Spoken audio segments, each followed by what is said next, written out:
그러면 이제 예수 그리스도의 부활이 역사적 사실이라는 것을 어떤 의심의 여지도 없이 증명할 수 있을까요?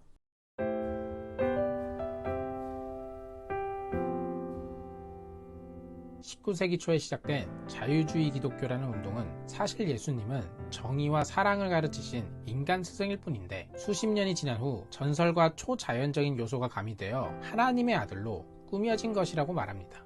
즉 예수님의 죽음과 부활은 역사적 기적의 사건이 아니라 그냥 사랑의 윤리였다는 것이죠. 그러나 이런 윤리적 사랑과 희망의 메시지로는 로마 세계 전체는 고사하고 단 한 사람의 삶도 결코 뒤집어 놓지 못했을 것입니다. 그러나 기독교는 여기 당신이 살아가야 할 방식이 있다로 시작하지 않고 여기 예수님이 역사 속에서 당신을 위해 이루신 일이 있다로 시작합니다. 예수님의 죽음과 부활이 역사 속에 실제로 벌어진 것입니다. 바울은 고린도전서 15장 14절에 그리스도께서 만일 다시 살아나지 못하셨으면 우리가 전파하는 것도 헛것이요 라고 했습니다. 예수님이 역사 속에서 부활하지 못하셨다면 정말 모든 것이 헛것이 됩니다. 이제 다시 고린도전서 15장을 자세히 살펴보면 바울은 3절에서 받은 것을 전한다고 말합니다. 현재 대다수 신약 성경을 연구하는 학자가 보기에 3에서 7절은 원래 바울이 쓴 말이 아니라 초대교회에서 전도와 교육에 사용되던 요약된 복음이었습니다. 그것을 바울이 인용한 것입니다. 그리고 이 요약된 복음은 바울이 편지를 쓰던 당시에 이미 지중해에 있는 세계 전역의 그리스도인들 사이에 널리 쓰이고 있었습니다. 여기서 고린도전서의 집필 시기는 예수님이 죽으신 지 불과 15년에서 20년 후였습니다. 그래서 저명한 성경학자 제임스 던은 고린도전서 15장 3절에서 7절의 요약 문구가 예수님이 죽으시고 수개월 내에 작성되었음을 확신할 수 있다고 말합니다. 또한 사도행전 2장 41절을 통해 수천의 유대인 남녀가 거의 즉시 예수님을 구주이자 부활하신 주님으로 경배했음을 알 수 있습니다. 로마인과 달리 유대인은 인간이 신이 될 수 있다고 믿지 않았습니다. 그런 주장은 반감을 주다 못해 경악할 일이었고 신성모독 정도가 아니라 미친 소리였습니다. 그런데 인간을 하나님의 아들로 경배하는 운동이 예수님이 죽으신 직후 퍼져나갔습니다. 이것이 가능하려면 틀림없이 무언가 중대한 일이 벌어졌어야만 합니다. 그게 부활이 아니라면 무엇이겠습니까? 다시 고린도전서 15장 5절부터 나오는 바울의 장황한 보고를 보면 부활하신 그리스도를 직접 목격했다는 사람의 목록이 나옵니다. 베드로, 예수님의 동생 야고보, 그리고 일시에 500여 명에게도 나타나셨습니다. 예수님을 봤다고 말해줄 목격자가 말 그대로 수백 명에 달했습니다. 그리고 바울이 이 글을 쓰면서 그 중에 지금까지 대다수는 살아있고 라고 말합니다. 누구든지 그들을 찾아가 목격자의 증언을 직접 들어보라는 권유였습니다.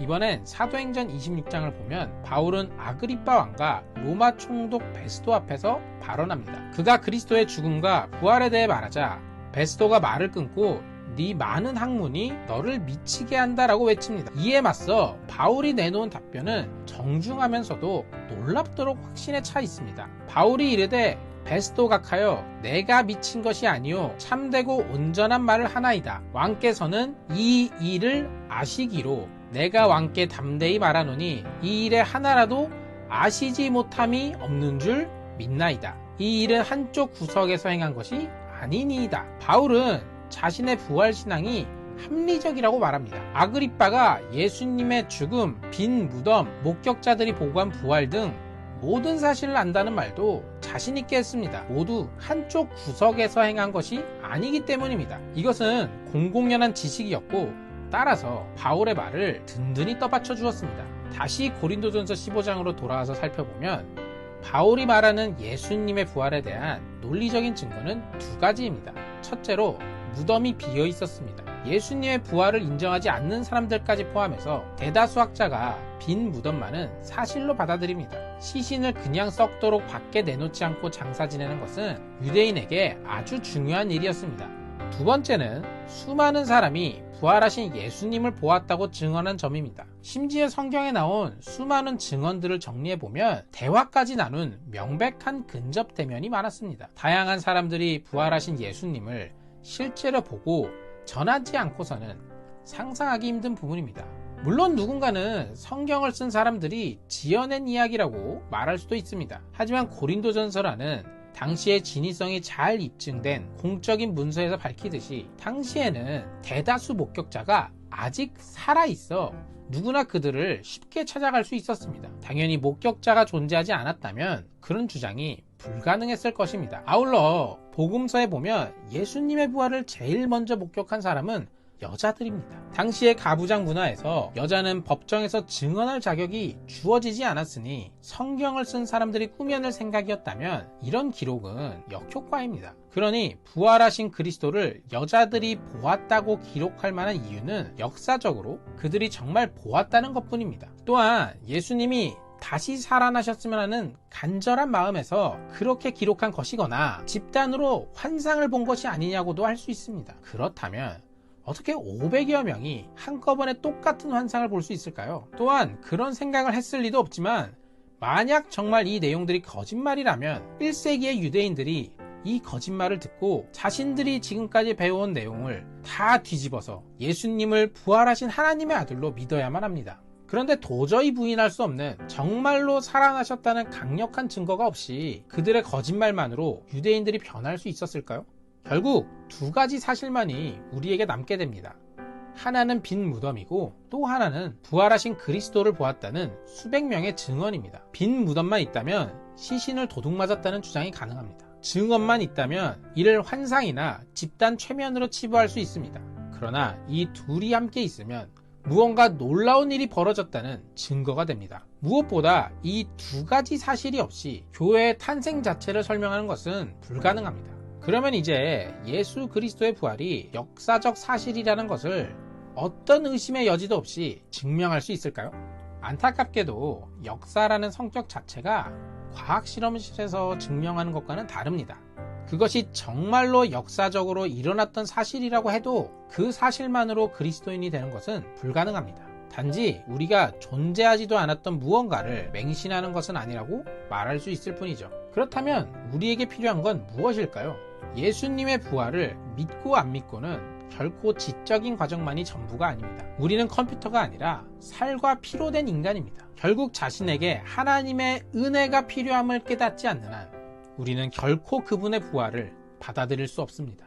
그래서 바울은 앞서 언급해온 고린도전서 15장 3절에서 8절에 복음의 교리를 설명하자마자 바로 간증을 덧붙여서 이런 진리가 개인적으로 자신을 어떻게 변화시켰는지를 나눕니다. 10절에 보면 그러나 내가 나 된 것은 하나님의 은혜로 된 것이니 내게 주신 그의 은혜가 헛되지 아니하여 내가 모든 사도보다 더 많이 수고하였으나 내가 한 것이 아니요 오직 나와 함께 하신 하나님의 은혜로라.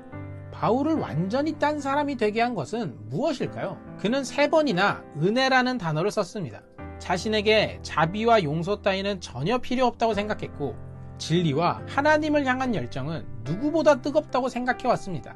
그러나 바울은 예수님을 직접 만나 뵙고서야 자신의 생각이 잘못되었음을 깨달았습니다. 이 시대 대부분의 사람들도 그리스도인이 되기 전에는 자신이 진지하게 진리를 추구하는 사람이라고 생각합니다. 그러나 대다수 그리스도인이 바울처럼 자신의 삶을 돌아보며 깨닫듯이 우리는 결코 진리를 진지하게 추구한 적이 없습니다.